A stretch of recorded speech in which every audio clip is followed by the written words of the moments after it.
Beyond truth and lies are the stories without answers.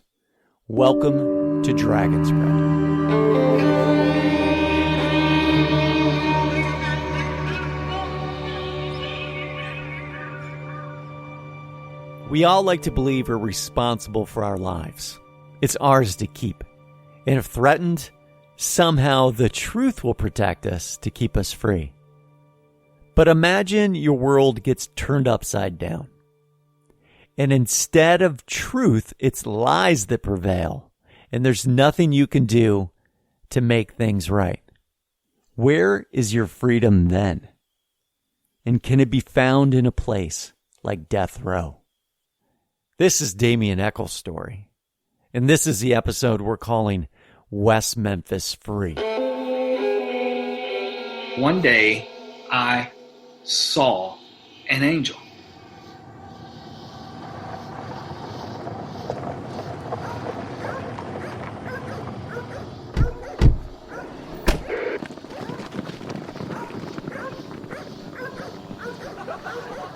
I remember watching TV in our living room. It was me, Jason, my girlfriend at the time, and my sister. And we were sitting there watching TV whenever the cops started banging on the door.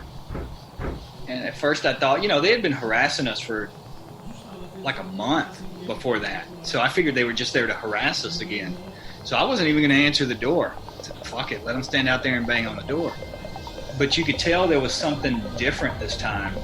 They weren't just knocking. They were banging hard enough to make the wall shake where the door was. And when I opened the door, it looked like pretty much every cop in West Memphis was standing there with their guns pointed at me.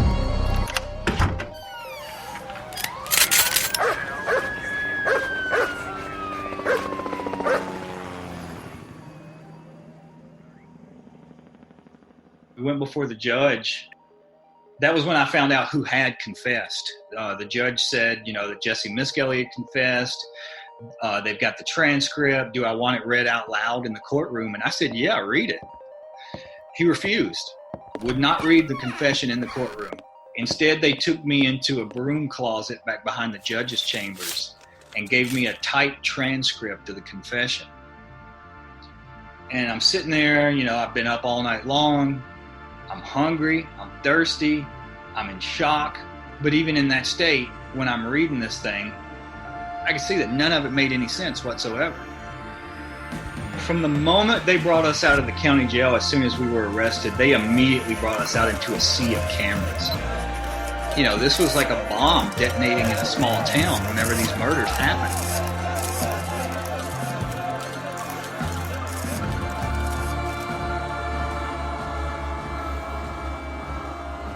There is no time in it.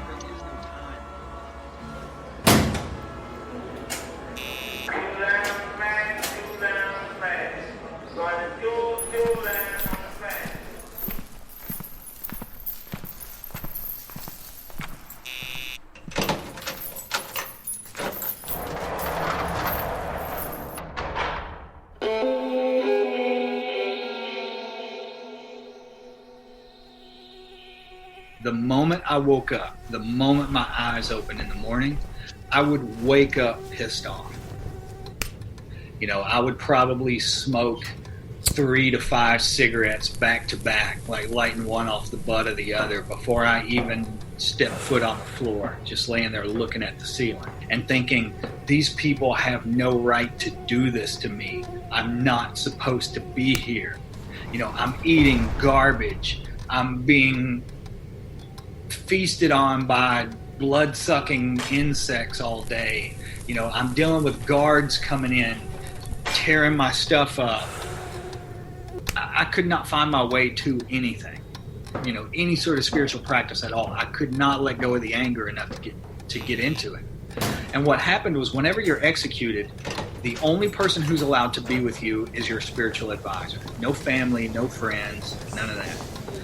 One of the guys that was being executed, he eventually became a Rinzai Zen priest before his execution. The guy who was with him during his execution was a Zen master from Japan. After the execution was over, they allowed him to come back on death row and just sort of walk down the row and tell everybody, you know, how the guy died, what his last words were, how he held up during the execution, stuff like that. He gets to my cell. We start talking. He says, "Why don't you write to me?" He gives me his address, leaves. I started writing to him. This guy ends up becoming my teacher. The next thing I know, he's coming back and forth from Japan to death row in Arkansas. Eventually, I ended up receiving ordination in Rinzai Zen. But still, you know, I sat Zazen meditation for hours a day for years. And I still felt like I must have been getting something out of it, but I felt like, you know, I'm not having any of these experiences I've always heard about. You know, these great, amazing, magical things that I read in books, this sense of enlightenment, I'm not getting any of that. So at the time I thought, fuck this, I'm going to stop doing this, and I'm just going to focus entirely on Magick. There is no time, and there is no time. You know, I'd always been interested in ceremonial magic all the time, ever since I was a child. I learned about it for the first time probably when I was about 7 years old. When my mother had me, she was 15, my father was 16. So, you know, everybody in our family was just bottom of the barrel, poor white trash, no education. So you didn't find, like, you know, books, Shakespeare laying around our house. The only sort of reading material that was in our house were these really shitty tabloids my grandmother used to read, and not the, you know, Inquirer ones where they're talking about what celebrities are doing and who's getting divorced. I mean, these old school, printed on nasty paper where the front was like, you know, half alligator, half man found by the banks of the Mississippi River, or Bigfoot abducted me, or Bat Boy found in cave. All these sorts of things. And when she had these things, you know, I kind of say this jokingly now, but it wasn't really a joke when I was a kid. She didn't read these things like they're like tongue-in-cheek, the way people in New York City now would. She read these things like she was reading the newspaper. And you never know when we're going to have to be on the lookout for this crap. You know, you never know when we're going to have to take up arms for this alien invasion coming to the trailer park. But I remember looking in the back of one of these things and seeing an ad, and this ad said something like, you know, want to learn the secrets of the universe? Send $5.99 off and we'll send you this book. And it was a book on magic. And I can remember it, when I saw that, it was like something flared to life inside me, and I knew this is the only thing that mattered.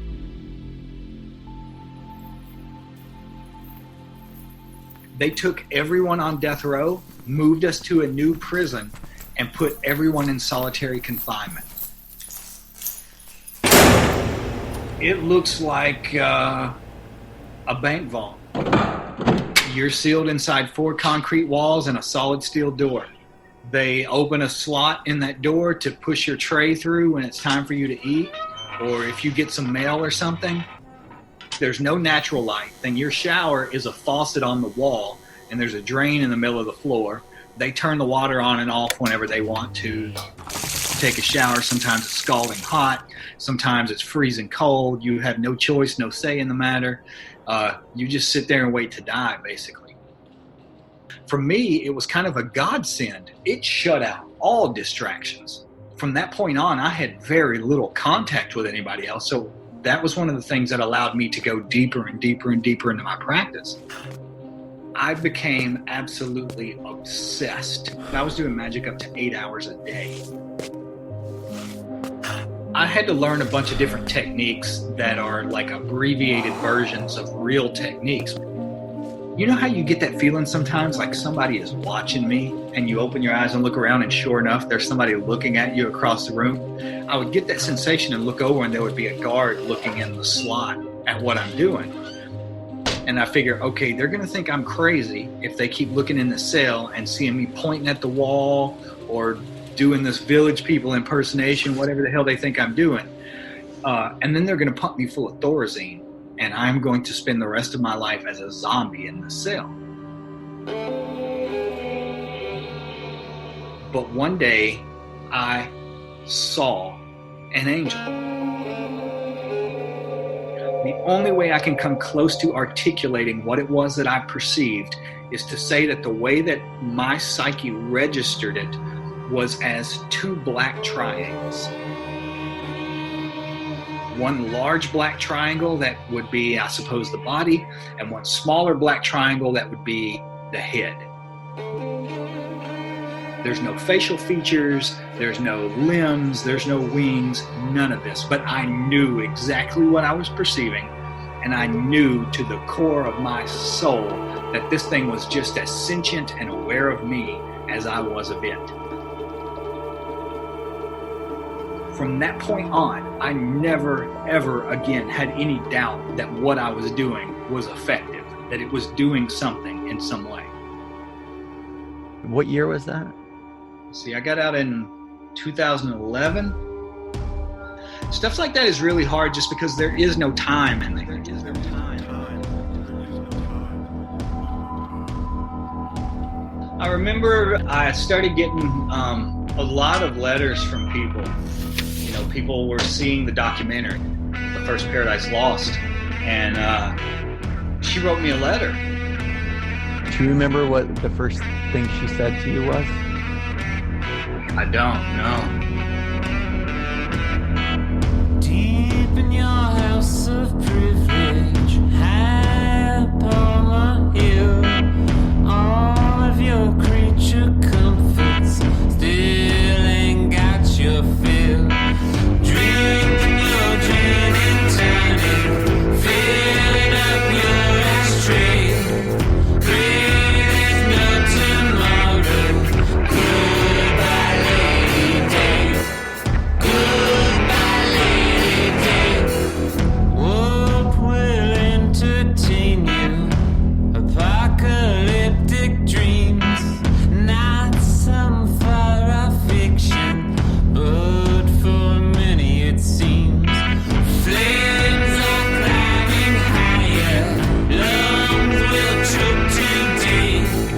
Pray there's no tomorrow. Goodbye, lady day. Do you remember the first time you saw her?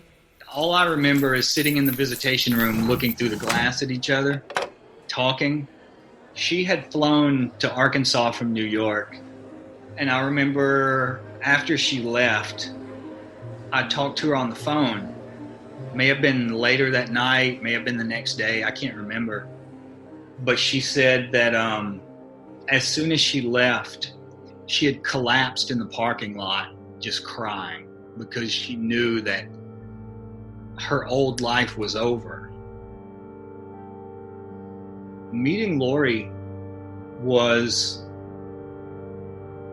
just as profound and life-changing and even devastating as being sent to death row. You know, keep in mind that I'd started to die inside. It was like having to go through physical rehabilitation. I had not experienced anything even close to love. You know, the only people I'm around on a daily basis are people who want to murder me. And I knew from that moment on, these people cannot murder me. They may be able to hurt me. They may be able to make things really hard for me, but they cannot murder me. I saw an angel.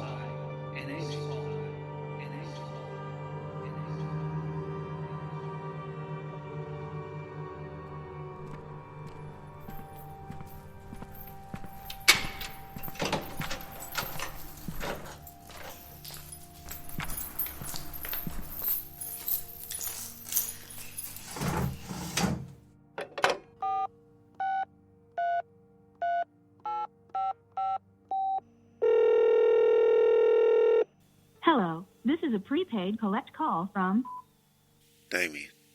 This call is subject to recording and monitoring. Thank you for using T-Netics. You may start the conversation now. Hey, honey. How you doing? I would call Lori every single morning, and she would tell me, for example, oh yeah, we're getting ready to have this benefit concert to raise awareness where, Johnny's going to come and play, and Eddie Vedder's going to be there, and Natalie Maines, and Patti Smith. And she would tell me those things, and, that's great and all while you're on the phone for that 15 minutes. But as soon as you hang that phone up, that may as well be, somebody telling you they just found a statue of a face on Mars. It's not in there with you. You're eating garbage 3 times a day. You are living in pain, in fear, in trauma, abused and degraded and dehumanized every day. It's just trying to survive another day.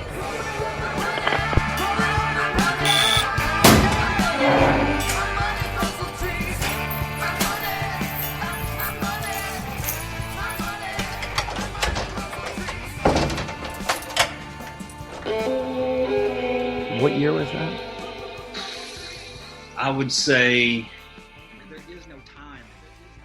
Maybe even 2000. It was a slow, very slow, gradual thing. It wasn't like an overnight thing where suddenly they're, talking about the DNA evidence or any of that sort of stuff. It really was like a slow, very slow, gradual buildup.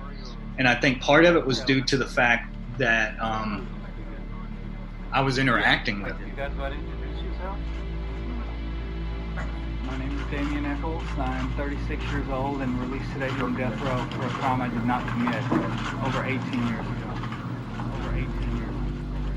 I went from almost a decade of solitary confinement to being on the streets of Manhattan overnight. Everything out here was a distraction. I used to go to drugstores just to look at all the ink pens and notebooks and types of candy that were, just because I had not seen things in almost 20 years. And I was so scared I was going to miss something that I would just go out and walk up and down the street until I was so exhausted that I was tripping over my own feet. It was like I could not force myself to go back to my spiritual practice. I did not practice magic at all for probably the first 3 years I was out. I had at least 1, maybe 2 complete nervous breakdowns in those first couple of years.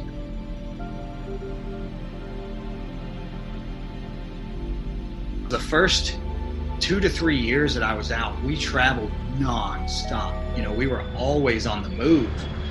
And that's when you see a person at their most vulnerable, when they're wore out, when they're tired, when they've been, going through. There were times when I can remember doing 18 interviews in a single day.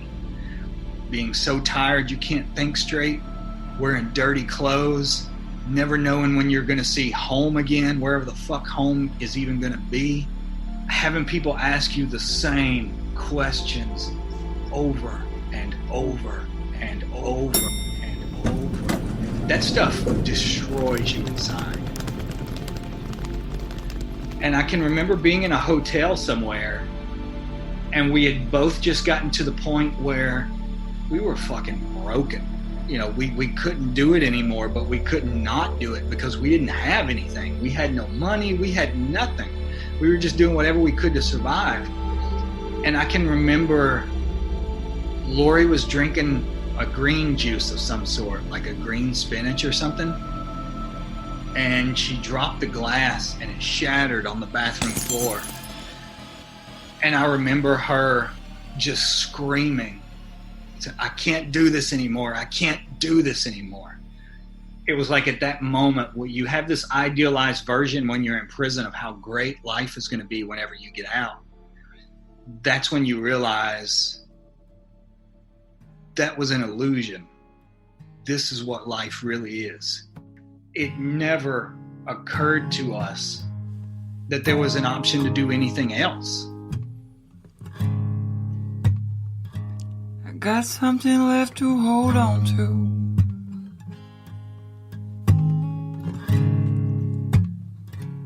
Got something left to believe in.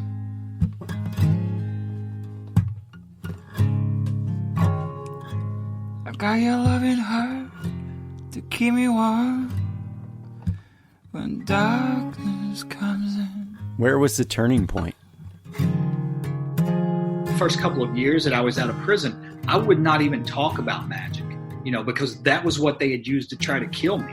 I would not even talk about that at all.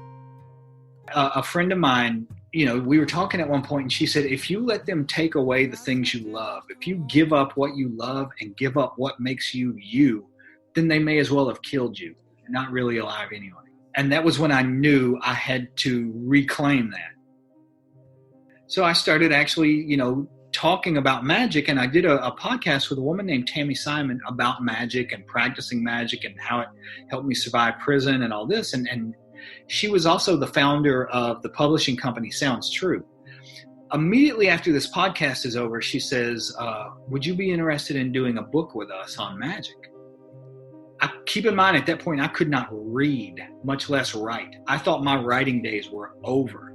But to me, as a child, like if someone would have told me one day you're going to have a book out on magic, to me, that would have been like the highest status symbol I could have conceived of.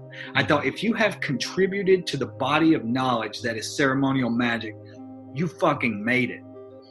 But I explained to her what was wrong with me, the problems that I was having. Her response was, well, let's sort of go about this the opposite way. Come to Colorado, go into the recording studio, and just speak what you know. So I said, okay.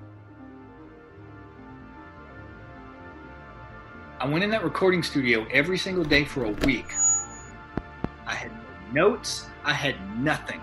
I was so traumatized and scared about the fact that I didn't know what I was about to do that it made me start doing magic again. And it was like everything that I had studied and practiced and done my entire life just came vomiting out of me. It just came spilling out like a flood. And the entire week was over like that. Before I even knew what was happening, I had finished it.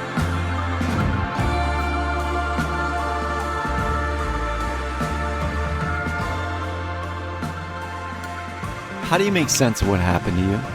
What do you tell yourself? That nothing happened to me. Everything happened for me. Everything that I thought was a curse, everything I thought was a hell realm, was secretly a blessing. But that I never knew that until I got to the other side of it. When you're in the midst of it, when you're in the midst of the battle, when you're in the midst of the pain, when you're in the midst of the anguish of the situation itself, whatever it is, that's all you can feel. All you can feel is the pain. But when you get to the other side, you look back and you say, oh, now I know why that happened.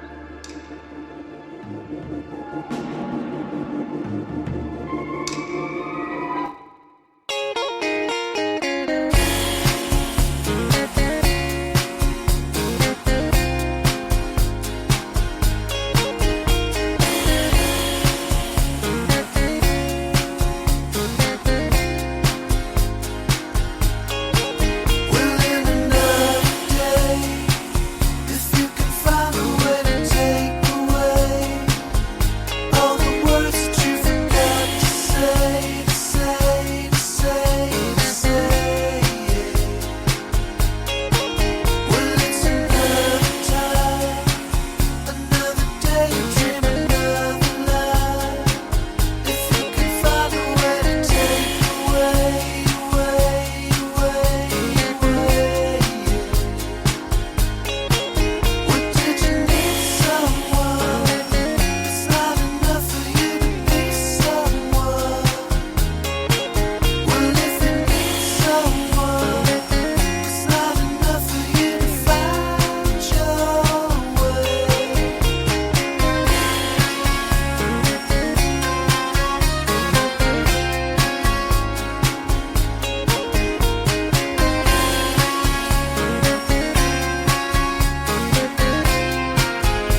So I'm a vet that's been trying to do the conscious business thing for a while now, so I've been keeping my ears and eyes open, looking out for outlaw do-gooder types. And by that, I just mean people that are willing to cut through the bullshit to do a good thing. Combat flip-flops was on my radar early. These dudes walk into active and recovering war zones, and they make flip-flops, jewelry, and apparel from exploded ordnance. They're former Army Rangers that are willing to go to bat for peace. For every product they sell, they put an Afghan girl to school. That's cool. They make these bangles from exploded landmines, which helps clear 3 feet of space. And that's a huge problem in abandoned war zones, is these places are littered with buried ordnance. And that's dangerous for kids and families. So, to join their unarmed forces and help support vets promoting peace through great products, visit combatflipflops.com. Use the code Dragonsbread and get 25% off. Combat flip-flops. Bad for running, worse for fighting. For previews of upcoming episodes, animated videos, and to download soundtracks, visit tuimedia.com. Big shout out to Burger Records. Go to our music page and you can learn more about the artists featured in this episode there. Stay true, people.